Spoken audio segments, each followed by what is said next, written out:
This is episode 6 of Economics on Instagram, and today we're going to be talking about short-run production functions. And so we said that a production function, much like the functions that you've talked about in math class, describes the relationship between inputs, in this case factors of production, which we talked about in Unit 1, such as land, labor, and capital, and output, so in economics, goods and services. So we said production functions, which this is an example of a production function, f of L and k. In this production function, L represents labor and k represents capital. So we said that inputs of production functions can be variable or fixed. This is very critical. We're going to assume that one input in a short-run production function is fixed, and this is going to have a very important implication, but let's hold on for a moment. So variable inputs are easy to change, and fixed are harder to change. Okay, variable inputs are easy to change, and fixed are harder to change. For the example that I'm going to show you, in short-run production function, or let's talk about the relationship between short-run and long-run before I get ahead of myself. When we talk about short-run and long-run in economics, the technical definition of short-run and long-run for production functions, short-run production function is when we hold one variable fixed. And so for this production function that we're going to work with on the board, I'm going to hold capital fixed, and that's denoted by a bar above k. In the long run, we see in production functions, we assume all inputs are variable, meaning they can be easily changed. But in the short run, we assume that one input of production is fixed. So that's the technical distinction between short run and long run. Now, if it helps you to think about it, in economics, economics students oftentimes want like a time window. So you can think of short run as a matter of days, even weeks, or even months, and long run as a matter of months, a year, or several years, or even decades. It depends on what the market is. Are we describing, the production function of an economy or the production function of a firm? It all depends. But that's the distinction. So in the short run production function that we're going to work with here, we're going to assume capital is fixed. And so capital, we said, is wealth used to create other wealth. And so we're going to imagine that we're managers of a Starbucks, and we can think of the capital equipment that exists in that Starbucks, right? The espresso machine, the coffee machine, all that kind of stuff is examples of capital, right? And so here, it makes sense in the short run to hold those things fixed because it's hard to order, an extra machine to expand production, over the short run.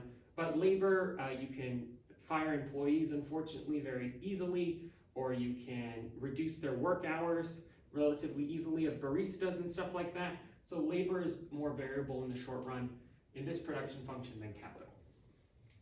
So here we can see this table. I put the number of baristas here because it's a variable input. Capital is held constant, so we don't need it on this table. But capital is held constant, meaning it's not changing. And so this shows the relationship between inputs and production, right? It shows the production function. And so TPL stands for total product of labor. And so we can see that the total product, we can think of vanilla bean frappuccinos or coffee or whatever. We're just going to say, we're going to denote the total product as the number of coffee in 1 hour. It can be over days or weeks, it depends. And we're going to obviously 0 baristas, 0 coffee. 1 barista, let's just throw a number to it, 10 cups of coffee. If we add a second barista, we would expect total product of labor to increase to 18 cups of coffee, a third barista 24 cups of coffee, a fourth barista 30, 5, 28, and 6, 24. Now, what is significant about this, right? So we said the big concept that we studied yesterday was diminishing marginal product, right? And this actually shows diminishing marginal product, and I'm going to show you, right, by actually calculating marginal product of labor. And so remember, when we were discussing about diminishing marginal utility, when we talked about consumer theory at the beginning of this class, we said that when we use the term marginal, we're interested in the additional benefit, or in this case, the additional product from an additional unit of labor. And so we calculate it by looking at the distance between, or the product gap between an additional barista from the previous point.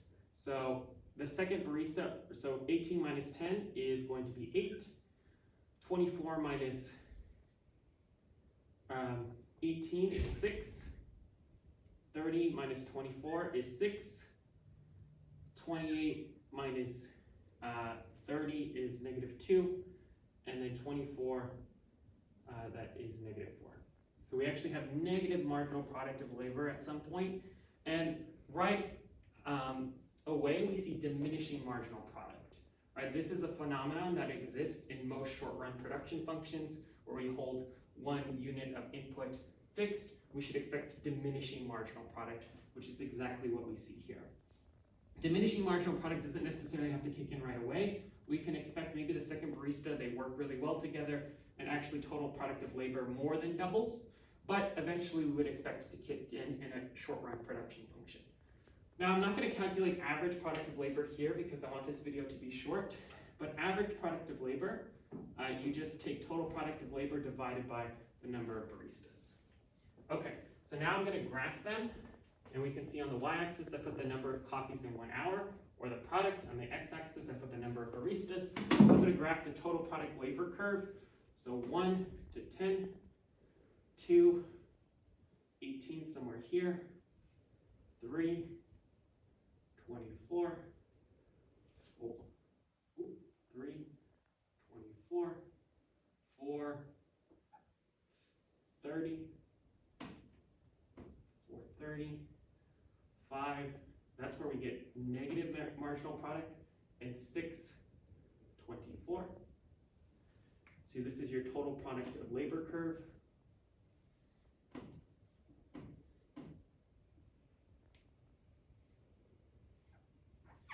Right, and we can actually see negative marginal product of labor on this curve, right? So total product of labor, and we see negative actually total product of labor too, right, in this curve. Now I'm going to graph the marginal product of labor curve. So actually the gap between 0 and 1 is 10, right? So 1 would be 10 right here, starts here. 2 would be 8. We can see that the marginal product of labor curve is going to be downward sloping. 3 would be 6. 4 would be 6 again. 5 would actually be where we go into the negatives, -2, and 6 would be -4. And so we can graph this curve, and we would see an interesting phenomenon. And we also see this relationship, right? We can see how these curves are related. This will be the marginal product of labor curve. So if you're trying to maximize productivity, you obviously don't want your marginal product of labor to be negative. And so if your goal is only to maximize production, then you do that at any point, or you do that at when the marginal product of labor is 0. And so it wouldn't be wise to hire, if you're just maximizing production, baristas past this point. Okay.